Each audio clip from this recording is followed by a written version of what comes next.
है। तो आपकी बात भी हम लोगों ने समझ लिया, दैट्स फाइन। तो अभी हम एक एक करके जो 5 आरटीआई एप्लीकेशंस वेंकटेश जी जो मुझे भेजे हैं, जिनको आपने तैयार किया, तो मैं उनको एक एक करके स्क्रीन पे डिस्प्ले करूंगा।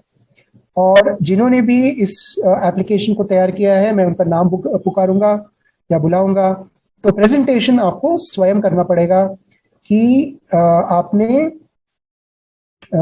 क्या मुद्दा चुना था आरटीआई एप्लीकेशन को बनाने के लिए, और आरटीआई एप्लीकेशन आपका क्या है ये आप हमें समझाएंगे ताकि इसके ऊपर चर्चा हो। क्या आप मेरा स्क्रीन देख पा रहे हैं? अभी मैं जो शेयर कर रहा हूं, ये प्रोसेनजीत जी जो गुवाहाटी के रहने वाले हैं, इनका आरटीआई एप्लीकेशन जो ड्राफ्ट हुआ है, इसको मैं स्क्रीन पे दिखा रहा हूं। तो प्रोसेनजीत जी, आप अपना प्रेजेंटेशन दें। वो जो 4 बिंदु पे सवाल आपको भेजे थे ना आरटीआई एप्लीकेशन को पढ़ के बताने से पहले, जो आपको बतानी है, तो उन 4 बिंदुओं के आधार पे इस आरटीआई के बारे में हम सबको समझाने की कोशिश करें।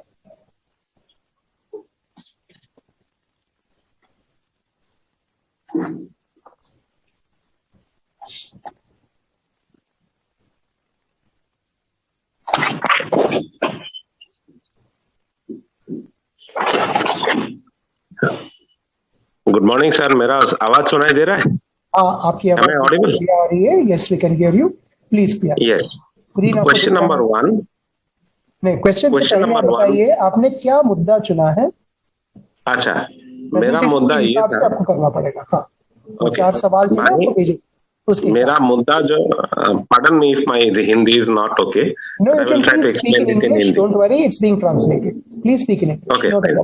Okay. My point was that Assam government had initiated one scheme for persons with disabilities who are facing disability of 80 to 100%, and the scheme was for allowance to their caregiver, so rupees 1,000. So I applied for the same in the social welfare department, and obviously it has not been answered till date. So my RTI was that. Now question number 1, what was given to me, what is the problem you have to solve tackle by using RTI? Yes. So I have written, as I have applied to the social welfare department scheme titled assistance to caregiver to person with 80% to 100% disability and haven't got it yet. I was trying to get information out of it. What kind of information do you need to solve to tackle the problem? First of all, I needed an application. I needed the information whether if the scheme is still functional, it's still work, and what is the selection procedure for beneficiary, whether they need to be from a particular background or whatever. Okay. Now, who holds the information? Obviously, the district social welfare officer. Okay. Now, then question number 4, what will you do with the information if you get it? Okay. Then I wrote, check whether everything that I have done while filing for the application is for the scheme is correct. If yes, I will appeal and escalate to the higher authorities that I haven't got it. If not, I will correct my mistake and reapply for the same. Fantastic. Very good. So now please read out your RTA application, which I have put on screen. So just the way it is. Yeah. Let me download it. It will take it. No problem. Please take it. I have written it like this way. It was addressed to the public information officer, officer. Yes. That is PIO, Office of the District Social Welfare Officer, Kamrup Metro. Yes. Then the address, Lucky Mandir Vasishta. Dated 15/6/22, when I drafted it. Wonderful. Subject: the request for information under section 6 within bracket 1 of RTI Act 2005. Yes. Here, I would like to point out that in the last session, as you told, just quoting this is enough. That quoting this is enough for getting me the information. I want to hear it under this one. I need not give any excuses for which I want, right? Yeah. Yes, true. Very true. Then I wrote, Dear PIO, I, Prasenjit Chakraborty, citizen of Guwahati, India, request you to furnish me with certain information under section 6.1 of the RTI in Right to Information Act 2005. Okay. Then I gave my details, that is name, address, disability type, and etc. Then particulars of information required are, 1 minute, sir. Yeah. Name of the scheme. That is, I required the information pertaining to this scheme. Yeah. To caregiver to a person with 80 to 100% disability. Then I wrote, number 1, please supply me a certified copy of office memorandum or office order indicating the duration of the scheme mentioned above, number 1. And number 2, please supply me with a certified copy of instruction and guidelines, including the selection of beneficiaries and disbursal procedure of the scheme mentioned above. Number 3, please supply me a certified copy of beneficiary list. That means who have got and who haven't got as yet. Application fees that I have written of operation 10 rupees 10 is remitted under DD number oblique something rupees 10, etc. Please send me. Then I wrote, most importantly, please send the information to my address mentioned above through registered post. Okay. Is that okay, sir? Absolutely fine. I mean, is it to the point, and do I need to add or modify? I will come to that, and then you have said yours faithfully, and you put your signature. Yes. Yeah, absolutely. So these are all essential parts of an RTI application. So it's important that everybody is and everybody understands what exactly you have drafted, because that's the purpose of this exercise. Nothing is left to the imagination. Everything that has been written up is explained. So thank you very much. अभी जो हमारे हिंदी बोलने वाले साथी हैं, उनके लिए मैं संक्षिप्त में इस RTI के मुद्दे के बारे में समझाऊंगा।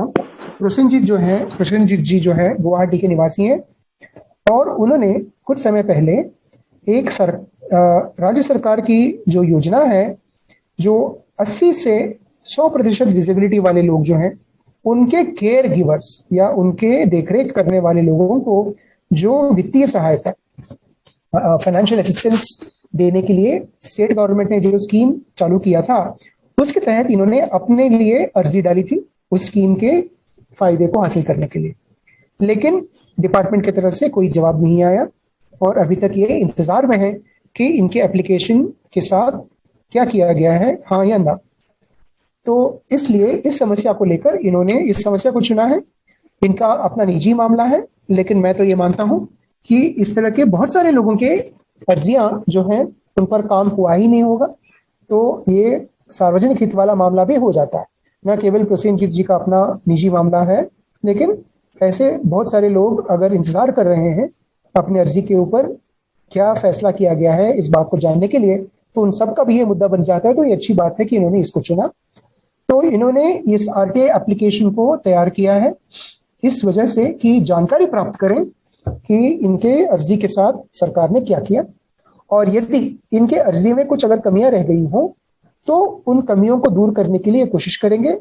पहले कमी के बारे में पता चल जाए, फिर उनको दूर करने की कोशिश करेंगे, और यदि कोई कमी नहीं थी लेकिन सरकार ने इनके अर्जी के ऊपर कोई काम ही नहीं किया, तो फिर इस मामले को वो आगे ऊपर ले जाएंगे शिकायत के रूप में। इसको फिर आगे इसके ऊपर कार्रवाई करने के लिए सरकार को मजबूर करेंगे। तो आरटीआई एप्लीकेशन इन्होंने ड्राफ्ट किया हुआ है जो आपके स्क्रीन पे दिख रहा है। इसको सेवा में इन्होंने किया है पब्लिक इंफॉर्मेशन ऑफिसर यानी लोक सूचना अधिकारी। नाम नहीं लिखा है इन्होंने, जैसे मैंने पिछले कार्यशाला में बताया था, किसी पब्लिक इंफॉर्मेशन ऑफिसर के नाम से आरटीआई एप्लीकेशन भेजने की जरूरत नहीं है। आप पूछेंगे क्यों, नाम क्यों नहीं बताएं भैया? आपका नाम है, मेरा नाम है, हमारे पड़ोसियों का नाम है, सबका नाम है, हमारे दोस्तों का नाम है, हमारे दुश्मनों के भी नाम होते हैं, नाम से क्यों ना भेजें? कारण एक ये है, सबसे पहले तो आपको कानून में इस तरह की अर्जियां जब आप भेजते हैं आरटीआई कानून में, तो पब्लिक इंफॉर्मेशन ऑफिसर का नाम जो है बताने की जरूरत नहीं पड़ती है, नंबर 1। इससे भी अहम एक और वजह ये है कि मान लो कि जिस दिन आपने आरटीआई एप्लीकेशन तैयार किया उस दिन एक अफसर वहां पर पब्लिक इंफॉर्मेशन ऑफिसर के रूप में नियुक्त थे और आपने अपना आरटीआई एप्लीकेशन जो है भेजा डाक से। डाक के पहुंचते पहुंचते उस अफसर का अगर तबादला हो जाता है यानी वो ट्रांसफर हो जाते हैं वहां से, तो सरकारी कामकाज के नियमों के मुताबिक जो नए अफसर आए हुए हैं उनकी ये जिम्मेदारी नहीं बनती है कि पुराने अफसर के नाम से आए हुए चिट्ठियों का निपटारा करने के लिए।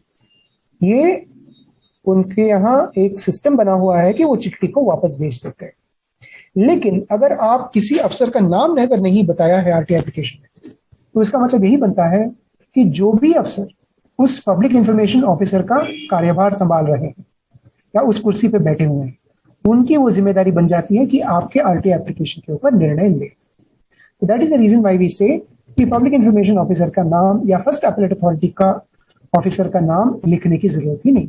तो इन्होंने ऐसे ही किया है प्रसेनजीत जी ने, केवल पब्लिक इंफॉर्मेशन ऑफिसर का ओहदा लिखा है, उनका पद नाम लिखा है, उनका अपना नाम नहीं लिखा है, दफ्तर का नाम लिखा है और दफ्तर का पता लिखा है और भेजा है आरटीआई एप्लीकेशन, और तारीख लिखा है, जिस तारीख को ये भेज रहे हैं वो तारीख लिखा है। लेकिन ये बात आप भी समझ लें कि जिस तारीख को ये डाक से भेजी गई अगर चिट्ठी हो, तो जिस तारीख को उस दफ्तर में वो पहुंच जाता है, भले ही पब्लिक इंफॉर्मेशन ऑफिसर के हाथ में ना पकड़ाया जाए, लेकिन इस दफ्तर के डाक विभाग में, जिसको डाक सेक्शन बोलते हैं, उस डाक विभाग में अगर ये चिट्ठी चली जाती है तो उस दिन से 30 दिन की जो समय सीमा है जानकारी देने के बारे में, निर्णय देने के लिए, जानकारी दे या नहीं ये निर्णय लेने के लिए जो समय सीमा है 30 दिन की, उस दिन से शुरू हो जाती है जिस दिन आपकी चिट्ठी उस दफ्तर के डाक सेक्शन में पहुंच जाता है। तो आपने अगर 15 को लिखा है तो और डाक से चिट्ठी भेज दिया, आरटीआई एप्लीकेशन भेज दिया, 15 दिन से 30 दिनों की गिनती नहीं शुरू होगी, उस दिन से शुरू होगी जब वो उस दफ्तर में पहुंचता है। फिर इन्होंने आरटीआई एप्लीकेशन लिखा है कि इसका विषय वस्तु क्या है, सब्जेक्ट क्या है। तो लिखा है कि सेक्शन 6(1) के तहत आरटीआई कानून के जरिए जानकारी ये मांग रहे हैं। ये बिल्कुल लिखना जरूरी है, क्योंकि आरटीआई कानून के आने से पहले भी लोग जानकारी मांगते थे सरकार से, और आरटीआई कानून के आने के बाद भी लोग जानकारी मांग रहे हैं आरटीआई कानून का जिक्र ना करते हुए। वो सिलसिला अभी भी जारी है। जरूरी नहीं है कि सरकार से अगर आपको कोई जानकारी चाहिए तो हर बार आपको आरटीआई की अर्जी देनी पड़ेगी, जरूरी नहीं। लेकिन आप अगर अपनी जानकारी की अर्जी को आरटीआई कानून के दायरे में लाना चाहते हैं, तब आपको मेंशन करना पड़ेगा चिट्ठी में कि ये जानकारी की मांग आरटीआई कानून के धारा 6 के तहत की जा रही है। तब होगा क्या कि आरटीआई कानून के सारे जो प्रावधान हैं इस आरटीआई एप्लीकेशन के ऊपर लागू हो जाते हैं। अपील करने का प्रावधान, फीस देने के संबंध में प्रावधान। देखिए, एक और उदाहरण मैं देता हूँ। आरटीआई कानून कहता है कि 2 रुपए पर पेज के हिसाब से आपको फोटोकॉपी का लेने का अधिकार है सरकारी दस्तावेजों का। लेकिन अगर आप सामान्य रूप से अगर अर्जी भेजते हैं जानकारी के लिए, आरटीआई का जिक्र उस अर्जी में नहीं करते हैं, तो सरकार की मनमानी ढंग से आपसे फीस वसूल सकती है, भले 2 रुपए हो या पर पेज 20 रुपए हो, कुछ भी कर सकते हैं। इसीलिए अगर आपको आरटीआई में जानकारी चाहिए तो आपको लिखना पड़ेगा कि हम आरटीआई कानून के तहत जानकारी मांग रहे हैं। ये हो गया सादे कागज पर जानकारी मांगने वाली बात। जैसे मैंने पिछले बार बताया था पिछले सत्र में कि कुछ राज्यों में आरटीआई एप्लीकेशन के नमूने बने हुए हैं, फॉर्मेट्स बने हुए हैं। उन फॉर्मेट में अपने आप लिखा हुआ होता है कि ये अर्जी आरटीआई कानून के तहत दी जा रही है। तो इसलिए ऐसे अर्जियों के नमूने अगर आप इस्तेमाल करते हैं तो फिर आपको फिर से लिखने की जरूरत नहीं पड़ेगी कि आप आरटीआई कानून के तहत जानकारी मांग रहे हैं, क्योंकि उस नमूने में ही लिखा रहेगा कि आरटीआई में जानकारी मांगने के लिए ये नमूना बना हुआ है। फिर इन्होंने डियर पीआईओ लिखा है, तो यहां पर प्रसेनजीत जी मैं आपको सुझाव ये दूंगा, डियर पीआईओ लिखने की जरूरत नहीं है, डियर सर या डियर मैडम लिखे उतना काफी है। डियर पीआईओ थोड़ा सा अजीब लगता है, तो जैसे मामूली आमतौर पर जो आप चिट्ठी भेजते हैं ना, तो वैसे आप डियर सर या ऑब्लिक मैडम करके लिखे उतना काफी होता है। फिर से नाम यहाँ पर लिखने की जरूरत नहीं है और ओहदा भी लिखने की जरूरत नहीं है। फिर आपने अपने बारे में बताया है, इसमें थोड़ा सा मैं आपको तब्दीली करने के लिए सुझाव दूंगा। एक तो आप गुवाहाटी के नागरिक नहीं है, आप केवल गुवाहाटी के निवासी हैं, या आप असम के आदि हैं, वहां पैदा होकर पले बड़े हुए लोग व्यक्ति हैं आप, लेकिन नागरिकता आपकी जो है वो भारतीय नागरिकता है। तो you are a citizen of India, not a citizen of Guwahati. तो इसको थोड़ा चेंज करें और बोले अपना नाम यहां पर लिखने की जरूरत नहीं है, क्योंकि आपको नीचे जो है आपका सिग्नेचर के नीचे अपना पूरा एड्रेस भी देना पड़ेगा। यहां आपने बीच में लिखा है, वो बीच में लिखने की क्या जरूरत नहीं, क्यों जरूरत नहीं है मैं आपको बताऊंगा, लेकिन आपको फिर से चिट्ठी शुरू करते समय अपना नाम बताने की जरूरत नहीं है। आपने अगर चिट्ठी में कहीं पर भी इस आरटीआई एप्लीकेशन में अपना नाम और पता अलग से अगर लिखा हुआ है तो उतना काफी होता है। सरकार यही मान के चलेगी कि ये आरटीआई के लिए अर्जी आपसे आया है। आप ये जरूर कह सकते हैं कि आप इस देश के नागरिक हैं, कोई बात नहीं, उस पर कोई पाबंदी नहीं है, ये अच्छी बात है। फिर आपने कहा है कि मुझे ये फलां प्रकार की जानकारी इस सूचना अधिकार कानून के तहत आप उपलब्ध करवाएं, ये भी ठीक है। फिर से सेक्शन 6(1) करके लिखने की जरूरत नहीं है, क्योंकि ये आपके विषय वस्तु या सब्जेक्ट मैटर में ऑलरेडी आ चुका है। अब आपने अपने डिटेल्स ऑफ एप्लीकेंट लिखे हैं और अपना नाम लिखा है, डिसेबिलिटी टाइप लिखा है, परसेंटेज लिखा है, ईमेल एड्रेस, टेलीफोन नंबर और अपना पता दिया हुआ है, और सीधे सीधे आप जो जानकारी चाहिए उसके विषय वस्तु में आप चले गए हैं। स्कीम का नाम उन्हें आपने बताया है, assistance to care giver to person with 80% to 100% डिसेबिलिटी। नाउ यहां पर मेरा सुझाव ये रहेगा कि आपको थोड़ा सा और स्पष्ट रूप से आपके अर्जी के बारे में पृष्ठभूमि या बैकग्राउंड आपको आरटीआई पीआईओ को बताना पड़ेगा। आपको लिखना ये होगा, थोड़ा सा चेंज करके आप लिखना पड़ेगा। सबसे पहले तो वो अर्जी जो आपने इस स्कीम के तहत बेनिफिट पाने के लिए जो जमा करवाया था उसकी कॉपी इस आरटीआई एप्लीकेशन के साथ आपको संलग्नित करना पड़ेगा, यानी अटैच करना पड़ेगा, और फिर उसका हवाला देते हुए आपको अपना आरटीआई एप्लीकेशन की शुरुआत करनी पड़ेगी। इन रिस्पेक्ट ऑफ और with respect to the attached application, और मैं आपको बता रहा हूं कि कैसे लिखना है। तो with respect to the attached application for assistance to the caregiver to person with 80% to 100% disability initiated by the government of Assam, I would like to obtain the following information।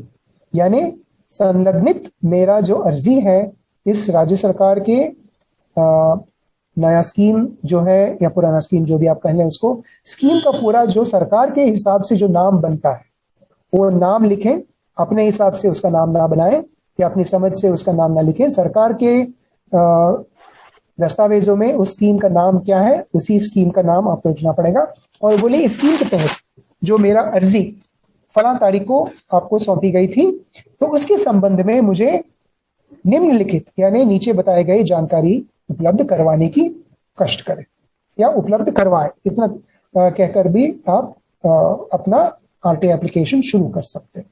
फिर ये ऐसे लिखने का मतलब क्या है?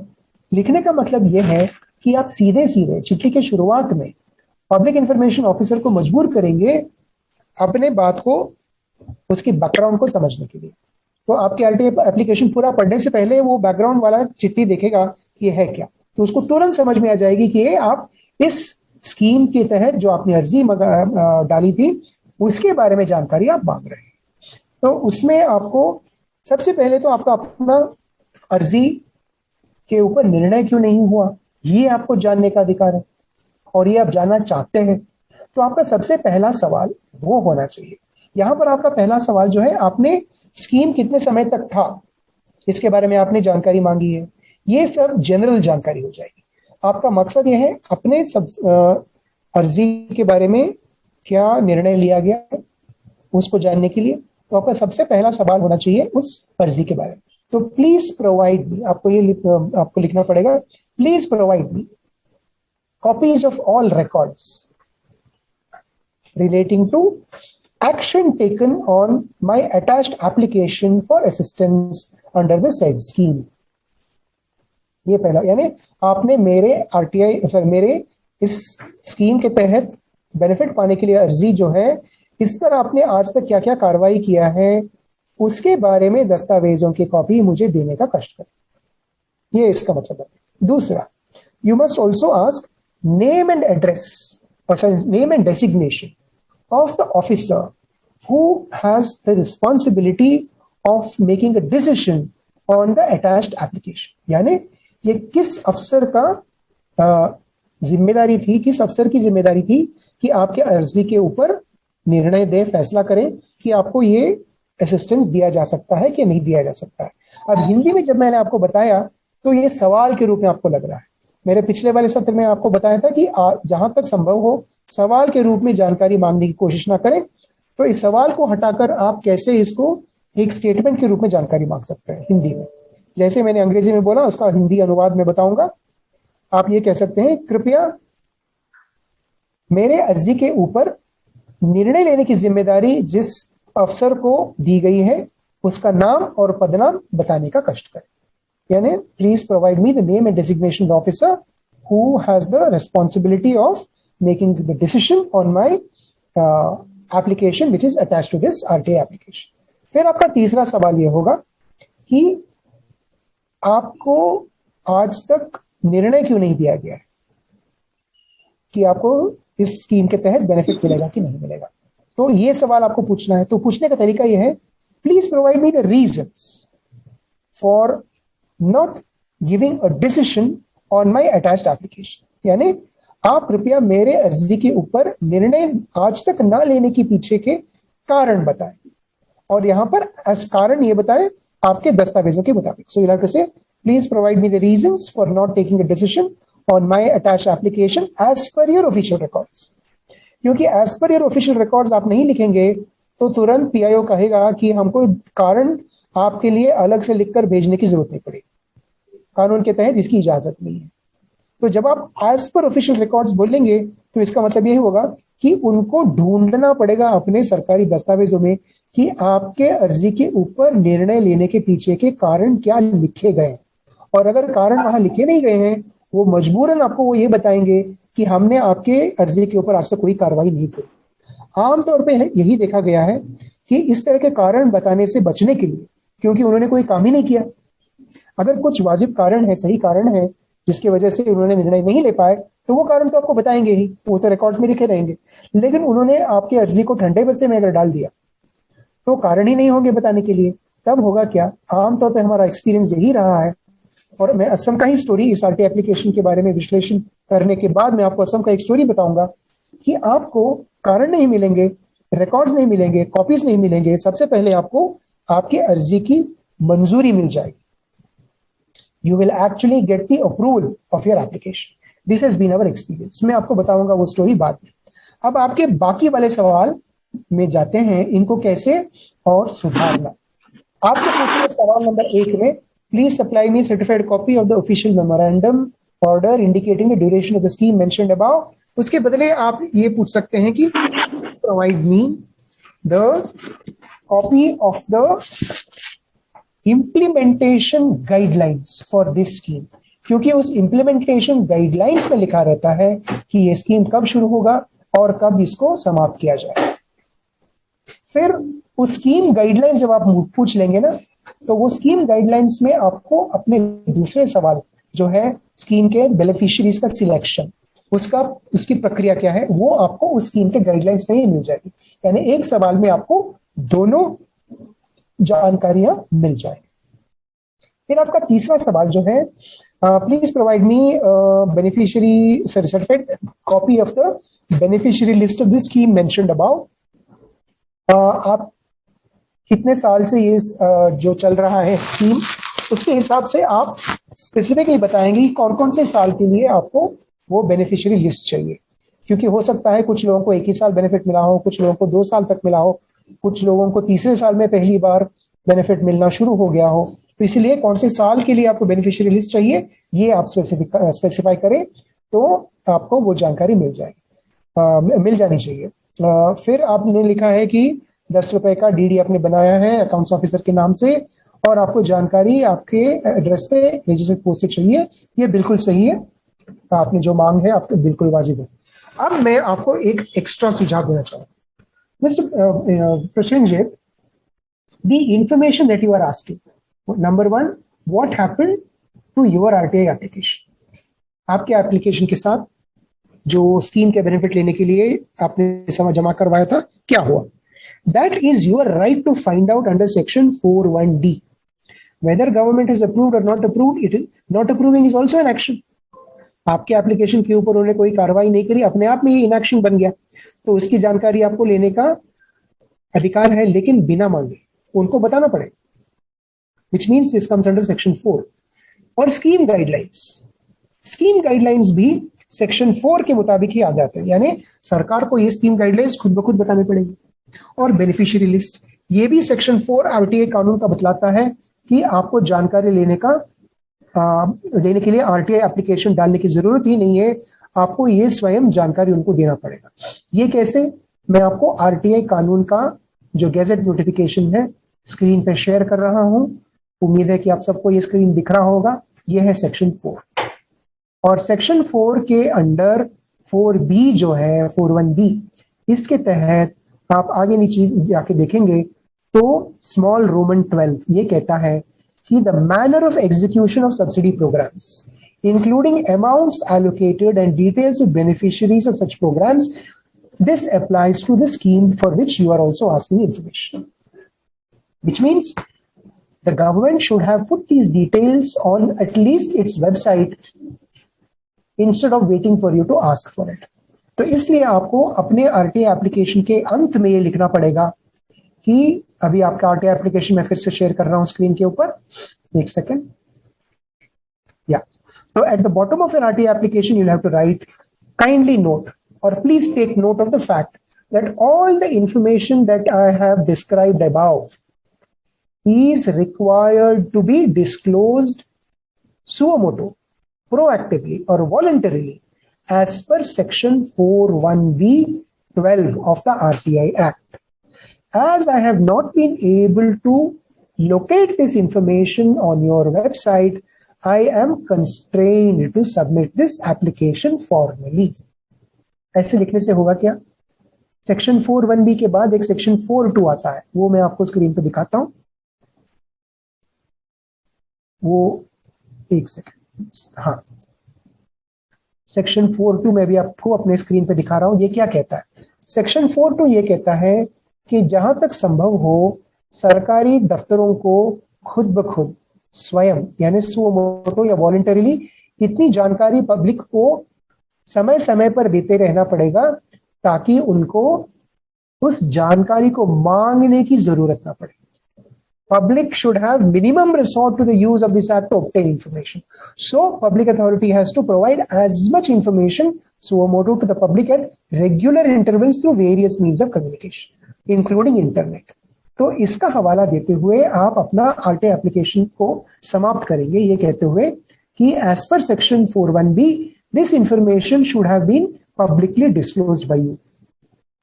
But you have not publicly disclosed this information and therefore I am constrained to seek this information under the RTI Act formally. ऐसे लिखेंगे तो उनको मजबूरन वो जान जाएंगे कि आप आरटीआई के बारे में अच्छी तरह से जानते हैं। ऊपर से उनको ये भी पता चलेगा कि यार आपकी अर्जी के ऊपर हमें काम करना चाहिए था जो हमने किया नहीं।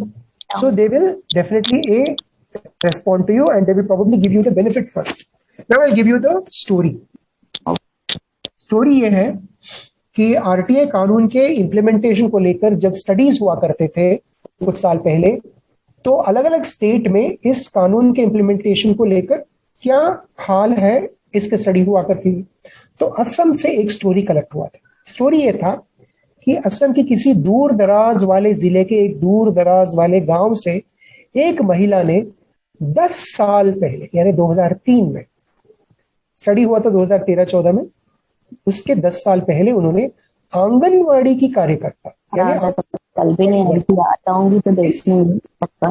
जॉब के लिए उन्होंने एप्लीकेशन भेजा। जो भी बात कर रहे हो प्लीज अपना माइक म्यूट करें। हाँ, तो उन्होंने आप ही की तरह जैसे आपने स्कीम के लिए बेनिफिट के लिए अप्लाई किया था, उन्होंने आंगनवाड़ी के जॉब के लिए अप्लाई किया था, कोई जवाब नहीं आया। तो वो बार बार दफ्तर जाती थी, एक बार हर हफ्ते जाती थी, कुछ बार महीनों के बाद जाती थी, हर बार उसको टाला जाता था। They never took any decision on her application for job as anganwadi worker. 10 साल बाद उनको किसी ने समझाया कि आरटीआई नाम का कानून आया है, जिसके तहत आप न केवल जानकारी मांग सकते हैं, लेकिन आप ये भी पूछ सकते हैं कि आपके जो भी पेंडिंग काम सरकार के पास पड़ा है उसके ऊपर क्या एक्शन लिया गया है, देरी क्यों हो रही है, देरी के जिम्मेदार कौन, ये सारे सवाल आप पूछ सकते हैं। तो उस तरह का ट्रेनिंग लेकर उस महिला ने उस दफ्तर में, वो भी सोशल वेलफेयर डिपार्टमेंट ही था मेरे ख्याल से, या फिर जो भी आंगनवाड़ी को चलाते हैं उस डिपार्टमेंट में, उन्होंने आरटी एप्लीकेशन भेजकर इसी प्रकार के सवाल किए जो मैंने आपको सुझाव के रूप में बताए। अपने एप्लीकेशन का उन्होंने कॉपी अटैच किया और बोला इस एप्लीकेशन के ऊपर आपने क्या कार्रवाई आज तक किया है। कार्रवाई करने की जिम्मेदारी किस अफसर को दी गई है। आमतौर पे ऐसे अर्जियों के ऊपर कितने समय के अंदर हाँ या ना का जवाब भेजना चाहिए। Within how much time are you required to say yes you will get the job और these are the reasons why you will not get the job. तो इनके अपने अर्जी के संबंध में देरी की वजह क्या है, what is the reason for delay of 10 years with regard to disposal of her application for job of anganwadi worker. इस तरह के सवाल डालकर उन्होंने 10 रुपए का फीस अटैच करके भेजा। आपको यकीन नहीं होगा, उनको जानकारी पहले नहीं मिली, उनको चिट्ठी मिली उनका जॉब के लेटर के साथ, यानी she got her employment letter as anganwadi worker soon after she filed the RTI application. को आरटीआई के संबंध में कोई जवाब नहीं आया, लेकिन आंगनवाड़ी का कार्यकर्ता का अपॉइंटमेंट लेटर आ गया। शी वॉज वेरी सरप्राइज, खुद जाकर उन्होंने ज्वाइन भी कर लिया, काम शुरू किया, लेकिन आरटीआई का पीछा उन्होंने नहीं छोड़ा। और ये सलाह मैं आप लोगों को भी दूंगा, you might actually get your grievance redressed by simply filing the RTI application, but never give up on following up on the RTI application because you are entitled to receive information also। तो इन्होंने 30 दिन wait करके इस महिला ने first appeal file किया और बोला कि thank you very much for sending me the appointment letter, but you still have a duty to respond to my RTI application, please give me the response. I have not received any response so far, therefore I am filing first appeal. तो आप यकीन मानिएगा उस department को मजबूर होकर उनको जवाब देनी पड़ी, और उन्होंने अपने जवाब में स्पष्टीकरण ये दिया कि नहीं मैडम, 10 साल पहले ही हमने आपके अपॉइंटमेंट लेटर के ऊपर काम कर दिया था और जॉब ऑफर आपको दे दिया था हमने, लेकिन आपको हमारी चिट्ठी पहुंची नहीं किसी वजह से। Postman returned our letter to you saying that you are not traceable and therefore we were not able to deliver this letter. यानी उन्होंने ऐसे ही कुछ बकवास कारण बनाए अपने निकम्मेपन को छुपाने के लिए, अपने काम न करने के जो रिकॉर्ड है उसको छुपाने के लिए, उसके ऊपर पर्दा डालने के लिए उन्होंने इस तरह का वजह बताई और बोला कि आप अपना अपॉइंटमेंट लेटर ले सकते हैं और आप वहां जाके काम कर सकते हैं। तो आरटीआई एक कभी कभार जादू की छड़ी के रूप में काम कर देता है कि आपको जो ओरिजिनल ग्रीवांस है उसको सुधारने के लिए सरकार जो है काम करती है, लेकिन जब पब्लिक इंटरेस्ट वाला मामला होता है, जैसे बहुत सारे लोगों को की अर्जियां बचे हैं, बाकी डिसीजन ही नहीं लिया गया उनके ऊपर और उनको लेकर कार्रवाई नहीं हुई है, तो ऐसे मामलों में आप जानकारी एकत्रित करके आप जो है आगे की एडवोकेसी पैरवी का जो काम है उसको कर सकते हैं, या फिर कमीशन ऑफ डिसेबिलिटीज के पास जाकर जो शिकायत करना हो इसके ऊपर काम कर सकते हैं, या फिर आपको मामले को कोर्ट में ले जाना हो कि आरपीडब्ल्यूडी एक्ट के फला फला प्रोविजंस का इम्प्लीमेंटेशन ठीक से नहीं हुआ है, तो वो भी आप काम कर सकते हैं। तो इस तरह से जानकारी मिलने के बाद बहुत सारे आपके पास ऑप्शंस रह जाते हैं समस्या को ठीक करने के लिए या समस्या का समाधान लाने के लिए। Anyway, so this was my response to your RTA application. So Prasenjit, I hope you have understood how to improve the content of your RTA application and what things to be added to it. Yes, sir. Okay. So you can accordingly revise your RTA application, and then you can submit it after the workshop is over. And you can Okay. keep us Sure. updated on how to on what is Shall I again show it to you for your perusal? You see, I may not be able to give you advice on time because I also run an organization. So on weekdays, I become very busy with my own organizational work. So unless it is very urgent, there might be a delay of 2 or 3 days in responding back to you. Okay. So if you're prepared to wait, then please send it to me. Otherwise, you can just share it with the other, friends here in Thank India, you. and you can get their advice. Sure. Thank you so much, sir. Yeah. So you will have, if you want my advice, you'll have to give me at least 2 to 3 days time to respond back to your RTA. And sir, one thing related, whenever I send any letter to a government department, I always tend to, prefer to address the chair, not the person. Is it okay? Not necessarily. You see, the advice that I'm giving you is only with regard to RTI applications. Don't address it to anybody by name. But if you want to follow that procedure in all your other kinds of communication with the government, there is nothing wrong in that. But if there is somebody whose name you already know, you can certainly address your your other communications to that person by name, because then what will happen is this. Then the procedure in government is that when a letter is sent to an officer by name, unless it is a very high ranking officer like secretary or additional secretary or whatever, then the officer has to, by rules, according to rules, whatever comes to them in their name, they have to see it at least once. So even if they may not open that letter on their own, like for example, if you write a letter to the district collector by name, the district collector is not going to open that envelope and respond to you. We are too busy people.